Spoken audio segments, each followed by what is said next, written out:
On recherche cette confrontation. On va se poursuivre. Allez. Effectivement, observer et surveiller. Se manifester aussi et puis les... Ce matin ici à l'hôtel de police par rapport aux faits qui ont été commis hier soir, donc au rond-point sud de Poitiers, lors de ce rond-point où manifeste depuis un certain nombre de semaines maintenant un mouvement dit des Gilets jaunes. Les services de police donc assurent depuis maintenant plusieurs semaines une surveillance pour assurer la sécurité de chacun.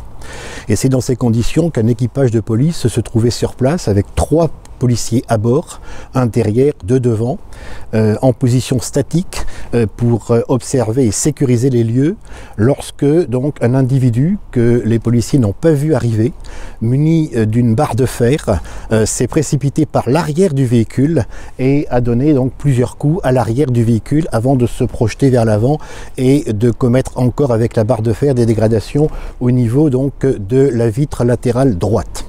Ce sont des faits qui sont particulièrement graves parce qu'il y avait, je le rappelle, 3 fonctionnaires de police à l'intérieur du véhicule qui ont été terriblement choqués, qui n'ont pas été blessés physiquement mais qui ont été terriblement choqués de par la violence et la surprise du choc et des coups qui ont ainsi été donnés. Donc je souhaitais d'une part venir ici et vous faire cette communication ici, à l'hôtel de police, parce que je souhaite apporter mon soutien le plus total à ces policiers. J'en ai vu un tout à l'heure qui est encore en état de choc, qui est très fatigué par rapport à ce qui s'est passé. Depuis maintenant presque un mois, les fonctionnaires de police partout en France et ici à Poitiers donc assurent dans des conditions très difficiles leur métier pour sécuriser et pour faire en sorte qu'il n'y ait pas effectivement d'effets graves. L'affaire d'agression gratuite qui a été ainsi opérée est totalement inadmissible, venant d'un individu connu par ailleurs déjà pour des faits de violences aggravées. Donc, à l'issue de sa garde à vue, qui va se prolonger toute la journée, l'individu sera déféré au parquet et traduit devant le tribunal selon la procédure de la comparution immédiate.